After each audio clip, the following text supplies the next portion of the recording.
The science here now is indisputable that thoughts, that emotions affect the organs of the body. We have to be mindful with every single thought that we have every single day. How do we want to create our heaven or our hell? How do we treat one another?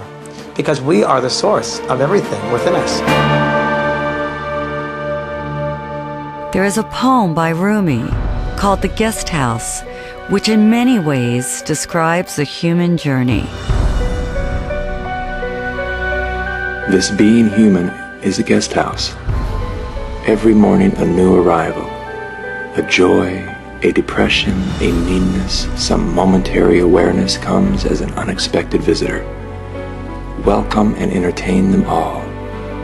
Even if they are a crowd of sorrows who violently sweep your house empty of its furniture, still treat each guest honorably. He may be clearing you out for some new delight. The dark thought, the shame, the malice, meet them at the door laughing and invite them in. Be grateful for whoever comes, because each has been sent as a guide from beyond. Repressing our anger may seem like a good solution, but pretty soon we run out of places to hide. Divorce, stress at work, financial trouble or tension within our families provoke the shadow until finally it erupts. The ancient Vedic text known as the Bhagavad Gita states that man should discover his own reality, not thwart himself. For he has himself as his only friend or as his only enemy. But if he rejects his own reality, the self will war against him.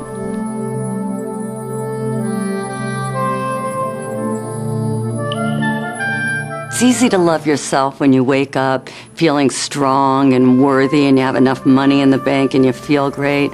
But how do you love yourself when you feel broke or when you've been hurt or abused? And that sets up the conflict, which as we get older, those wonderful forces that we've locked up in our shadow are rattling the cages.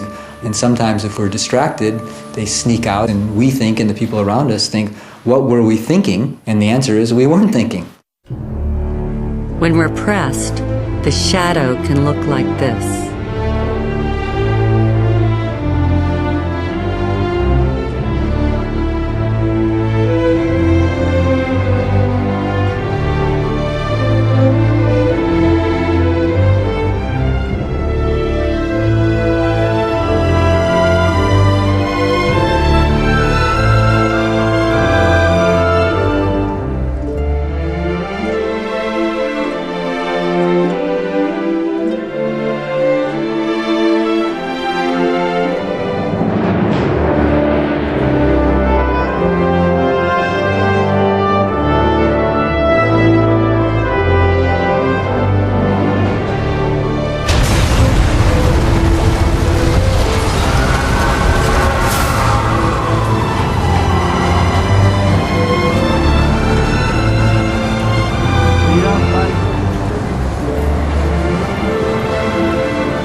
We have to resolve the undigested emotions that are buried in our bodies and lodged as stress in our minds. We have to unearth, own, and embrace the very parts of ourselves that have caused us the most pain. And the moment we do, the light of our awareness will begin the process of transforming them. We think we're alone. We think we're different. We feel isolated or abandoned. And then when we come together, we find out that we all go through traumas, that to be human is to be challenged, and that everyone has gone through some trauma. And if we're courageous, we see that there is gold to be mined in every experience.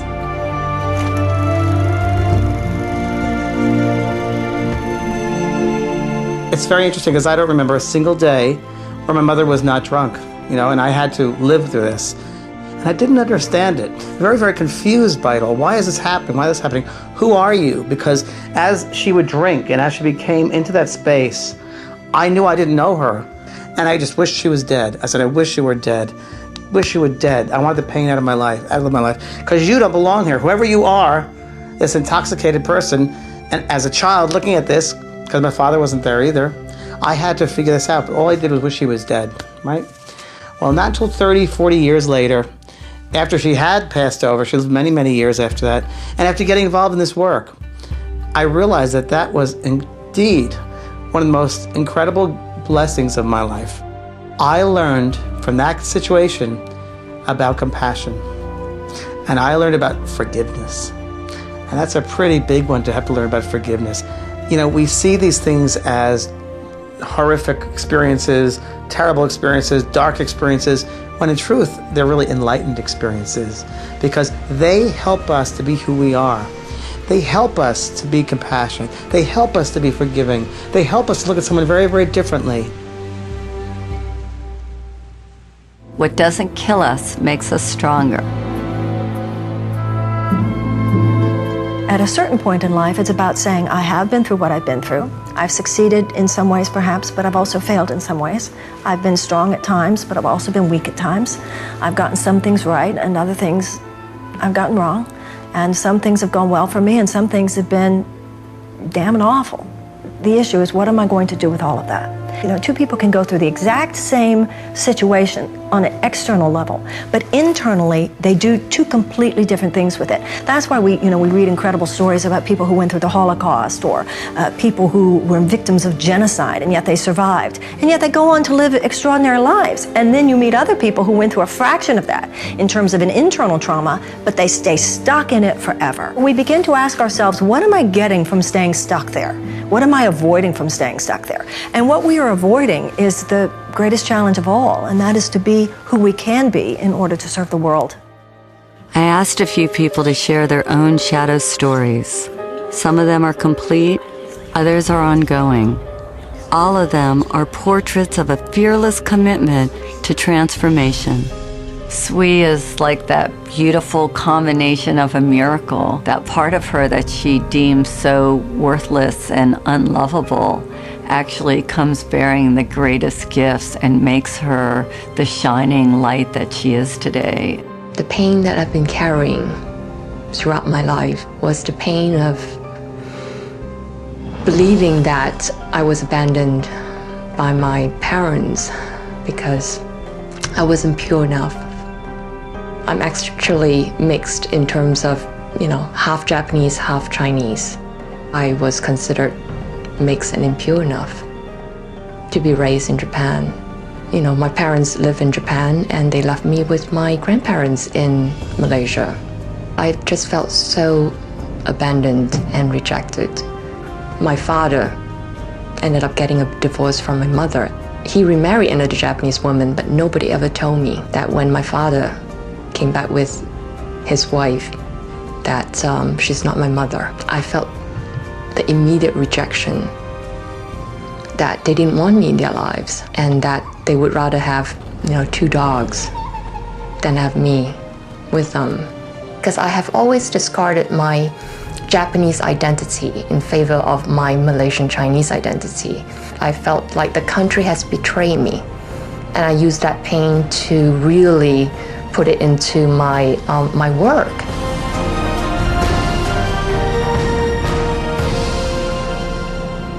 I heard a project was in trouble in Japan, and I volunteered to go to Japan to fix this problem because I know that I could do it.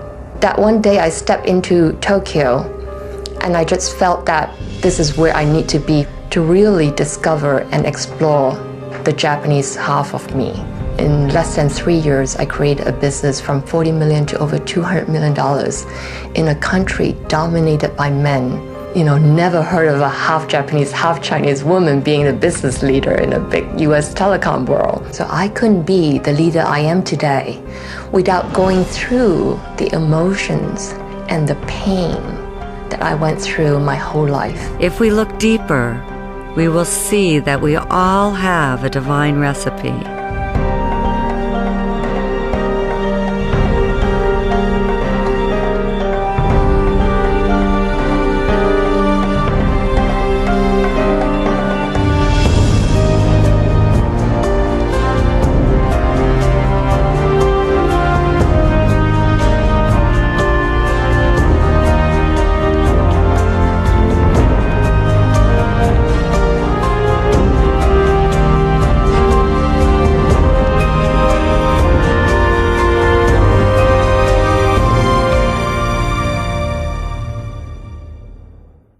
All of us have shame about things that have happened to us. We've all gone through difficult times.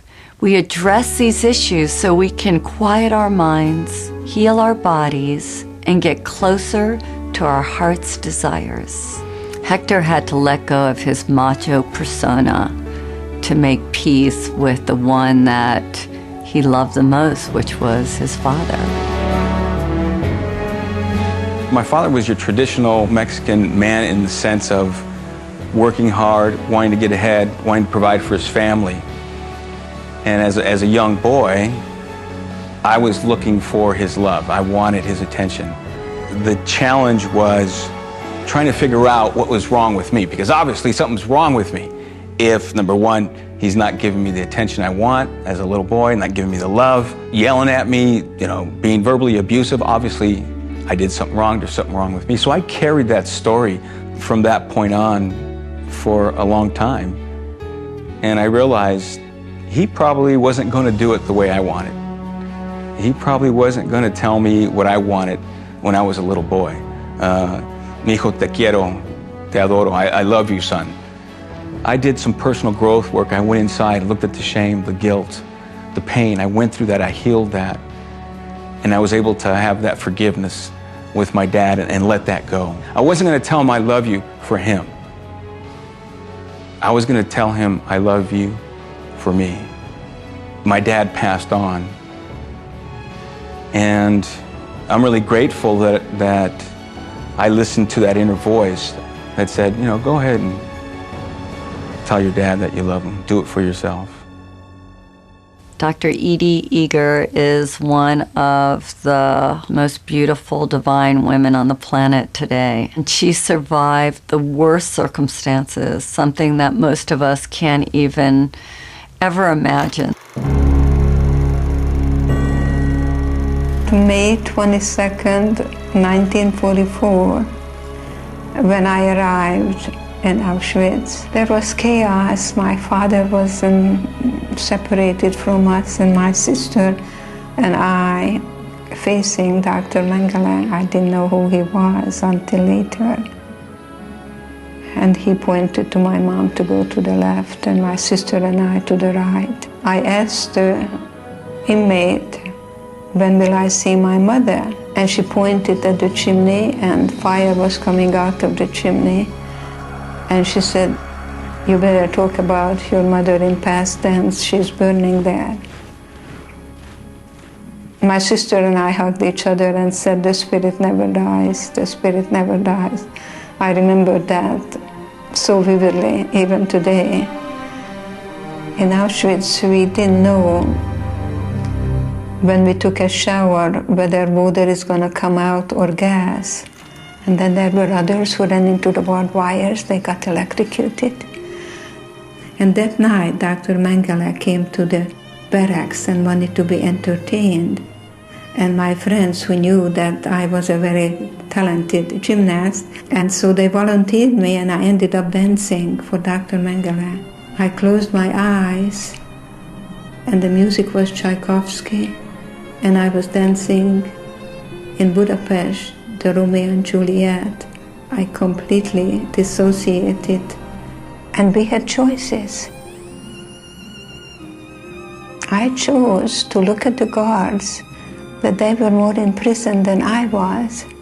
I remember they took my blood about twice a week, and I asked, why are you taking my blood? And the man said, I'm taking your blood to aid the German soldiers so we can win the war. I said to myself, I was a pacifist, I was a ballerina, I bet with my blood you're never gonna win the war. So I created a part in me that I was able to still be in charge of and not allowing anything what happened externally to murder my spirit. I remember I said, if I survive today, then tomorrow I'll be free.